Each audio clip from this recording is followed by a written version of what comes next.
দেখতেই পাচ্ছ আমার মা, দেখো আমার বয়স্ক বুড়ি মাটাকে দিয়ে আমি খাটাচ্ছি।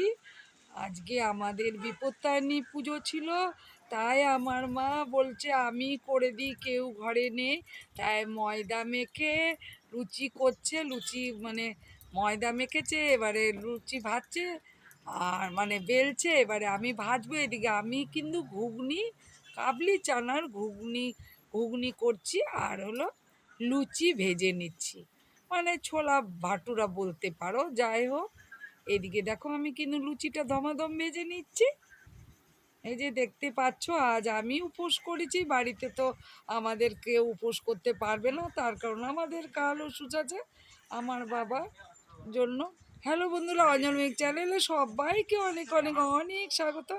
আশা করছি তোমরা সবাই ভালো আছো, আমরাও ভালোই আছি। সবাইকে জয় গুরু জানিয়ে আমি এখন থেকে ভিডিওটা স্টার্ট করছি।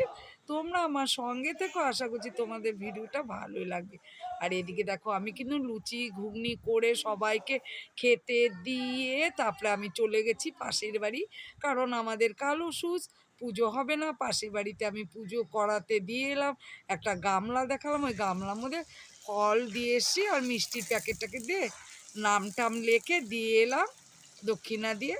এবারে আমি ঘরে আবার চলে এসেছি, কারণ আমার থাকলে চলবে না, কারণ আমার কিন্তু চান পুজো সব হয়েছে, ঘরের পুজো চান ধান সব হয়ে গেছে। এবারে আমি আবার এসে দেখো রান্না শুরু করে দিচ্ছি। মা বললো, আমি খাবার বাসনগুলো মেজেই দিয়েছি, ওদের লুচি ঘুগনি দিয়ে গেছিলাম, ওই বাসন টাসনগুলো মাজবো ভাবছি। মা বললো আমি মেজে দিয়েছি, তখন আমি বললাম তাহলে আমি করে নিই, কি বলে পনিরটা করেই নিই। মা কিন্তু এদিকে আমাদের গৌতম মানে মা ভাত বসিয়েছিল, আর আমার দিদির বর জামাইবাবু, আমি না ভাত করতে পারি না বন্ধুরা, তার জন্য পায়েস হয়ে যায়, ভাত করতে গিয়ে পায়েস হয়ে যায়, ওই জন্য আমার দিদির বর ভাতটা নামালো, খুব সুন্দর নামিয়েছে ঝরঝরে করে। তারপর আমি পনির করতে চলে এলাম। পনির তো আগে ভিজিয়ে রেখেছে, মানে ভেজে রেখেছিলাম। এবারে মশলা কষিয়ে আলু ভেজে তারপরে পনির করতে শুরু করে দিয়েছি। এই যে দেখো পনির দিয়ে দিচ্ছি, পনিরের ঝোলটা প্রায় ফুটে গেছে। এবারে পনিরগুলো দিয়ে ঘি গরম মশলা দিয়ে নামিয়ে নিব। একটু কিন্তু ঝোল ঝোল রেখেছি, এই যে দেখো নামিয়ে নিয়েছি। তুমি করলা, তুমি তুমি রান্না বাড়া শেষ শেষ। কি কি হলো বলো তো? হ্যাঁ, কি কি হলো রান্না বাড়া? রান্না হ্যাঁ রান্না করছি। সকালে করছি লুচি হ্যাঁ। আর হলে ঘুগনি, আচ্ছা, কিসের কাবলি ঘুগনি? ছোলার ঘুগনি। কাবলি ছোলার ঘুগনি। হ্যাঁ, আর আর চা। আচ্ছা। তারপরে করছি পটল ভাজা, হ্যাঁ। ছানার পনির আর ভাত রান্না করছি। তো এইটুকু আইটেম কেন আপনাদের? আর মিষ্টি আছে, দই মিষ্টি খাবো। আর এইটুকু কেন আইটেম? হ্যাঁ এইটুকু আইটেম কেন?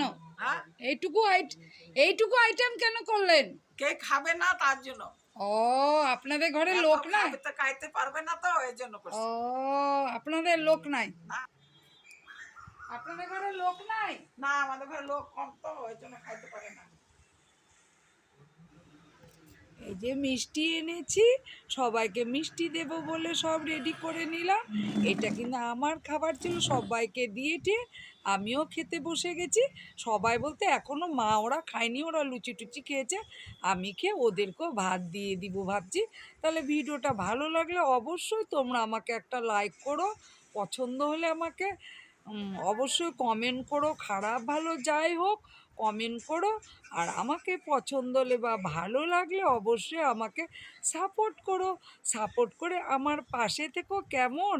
আর এদিকে দেখো আমি খেতে শুরু করে দিয়েছি। আমি নিয়েছিলাম 4টে লুচি, কিন্তু আমি খেতে পারিনি, উপোস করেছিলাম তো, সকাল থেকে না খেয়ে আছি। ওই 2টো লুচি খেয়েছি, 4টে খেতে পারিনি। মিষ্টিটাও খেতে ইচ্ছা করছিল না, প্রচণ্ড গা গোলাচ্ছিল, তবুও মিষ্টিটা চিপে টিপে একটু খেয়ে নিলাম। তারপর আমি যে মা মানে দিদির বর আমার ছেলে ওদেরকে খেতে দিয়েছি। তাহলে ভিডিওটা আর বড় করছি না। এই যে আমার মা মা দেখো খাচ্ছে, এই যে দিদির বর খাচ্ছে। ভিডিওটা বড় করছি না, এখানে রেখে দিচ্ছি। ভিডিওটা ভালো লাগলে অবশ্যই লাইক করো। সবাই ভালো থাকো।